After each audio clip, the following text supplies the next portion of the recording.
El sonido de sus pasos se desvaneció gradualmente por el largo pasillo, dejando atrás otra ola de silencio suspendida en la sala de estar.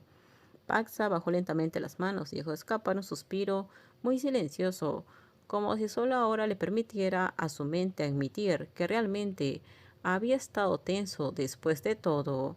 Antes de que pudiera decir algo más, Nakun se giró para pararse a su lado otra vez. Esta vez no le escudó, pero se mantuvo lo suficientemente cerca como para dejar en evidencia que si hubiera pasado cualquier cosa hace un momento, él habría dado un paso adelante primero.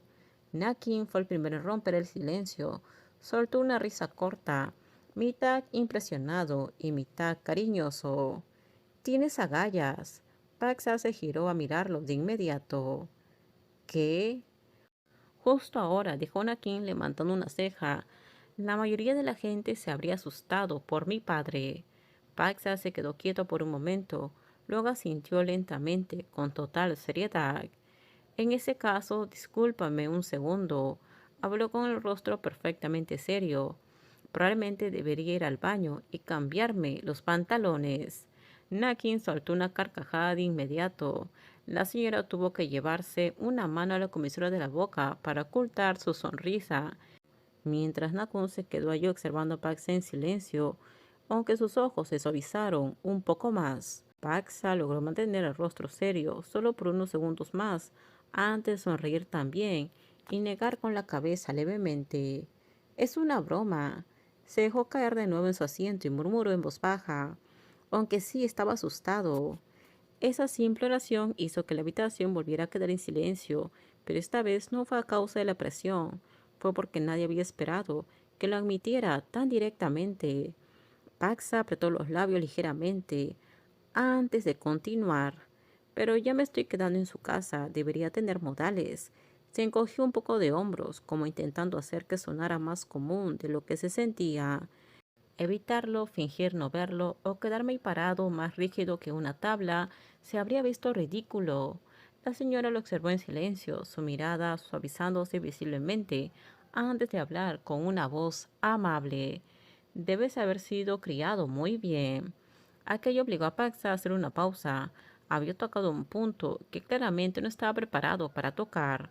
Bajó los ojos hacia las yemas de sus dedos por un momento y luego respondió.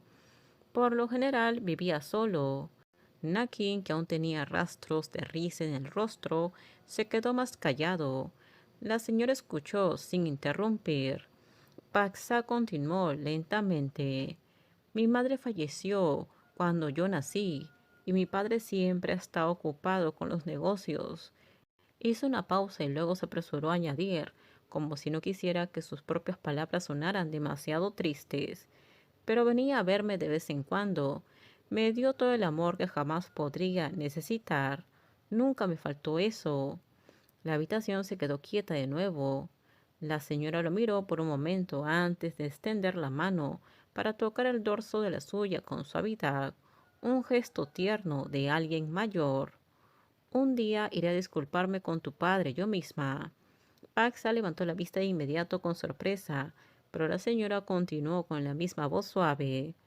Lo que pasó no fue un asunto menor. No debería dejar que el otro padre lo soporte solo. Luego se giró hacia Nacón.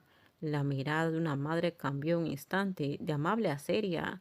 Su voz no se endureció, pero lo dijo suavemente y firmemente. Nakun, tú también debes ir a pedirle perdón a su padre, tú mismo. Nakun guardó silencio por un momento antes de asentir. Sí, fue solo una palabra, pero no había la más mínima vacilación en ella. Fue Paxa quien pareció más sorprendido que nadie. Apretó los labios antes de decir en voz baja, no sé si mi padre entenderá el mundo de los alfas y los omegas. Todos lo miraron. Paxa suspiró lentamente y bajó la mirada en sus manos de nuevo. Él nunca me ha dicho nada al respecto, dijo, y ahora había una preocupación en su voz. Nunca me ha explicado seriamente lo de los géneros secundarios en absoluto. Honestamente, ni siquiera sé si sabe algo sobre las cosas de alfas y omegas. Hizo una pausa por una fracción de segundo antes de murmurar más suavemente. Así que me temo que si se entera de todo, se va a escandalizar. Esa verdad hizo que toda la habitación se quedara en silencio otra vez. Esta vez fue un silencio más pesado, porque de repente todos habían empezado a ver el lado más frágil de esta situación. Todo terminamos. Déjenme sus comentarios ustedes qué opinan sobre este spoiler. Por favor, si gustó el video, dale me gusta, suscríbanse. Bye.